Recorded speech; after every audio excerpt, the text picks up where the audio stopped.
Y'all want to hear the story of the White River Monster? The story of this monster has been around for a really long time. It was first spotted along the White River near Newport, Arkansas, and is affectionately known as Whitey. On July 1st of 1915, a plantation owner near the river saw it and described it as gray-skinned and as wide as a car and 3 cars long. It was sighted again in 1971 and described as the size of a boxcar, with a bone protruding from its forehead. And in 1937, it was spotted by a fisherman, who described it as having the skin of an elephant and the face of a catfish. Also in 1937, a farmer near Newport claimed to have seen it so often that he started charging 25 cents to sit on his property and wait for Whitey. And he said that this creature rises to the surface in the late afternoons and floats or swims around for about 5 to 15 minutes before it heads back underwater. Whitey was just hanging out, going for a swim. Stories of Whitey began to circulate all over the nation. And in July of 1937, hundreds of people from all over the country came to Newport, Arkansas to try to hunt down or capture Whitey.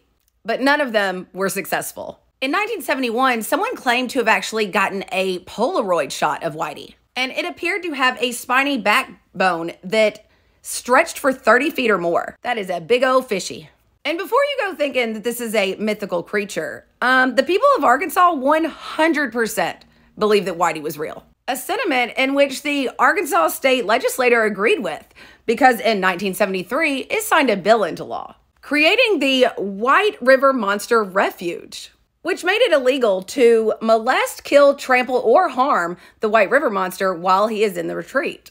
I do have questions about why some of those specifications were necessary, but the area of the Whitewater Refuge pretty much coincides with the Jacksonport State Park. So all along this edge is the White River. That's the area you gotta be nice to Whitey in. And here's a fun fact. Did you know that the legend of the White River Monster became so widespread that J.K. Rowling used it in her Harry Potter world? Yeah, in developing her magical history of North America, she used Arkansas as a source for a rare magical creature and wrote of wands made from the spines of the White River Monster, which is so cool. I am a Harry Potter fan, though.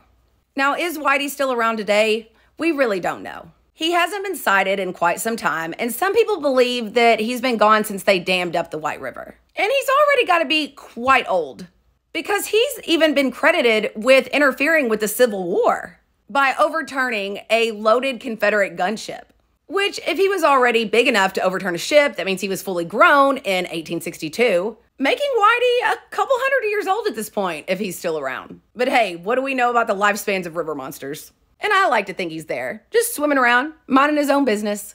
But who really knows? So have any of y'all heard of the story of the White River Monster? And have you ever gotten a glimpse of some type of humongous creature on the White River? Let me know in the comments. And don't forget to like and subscribe.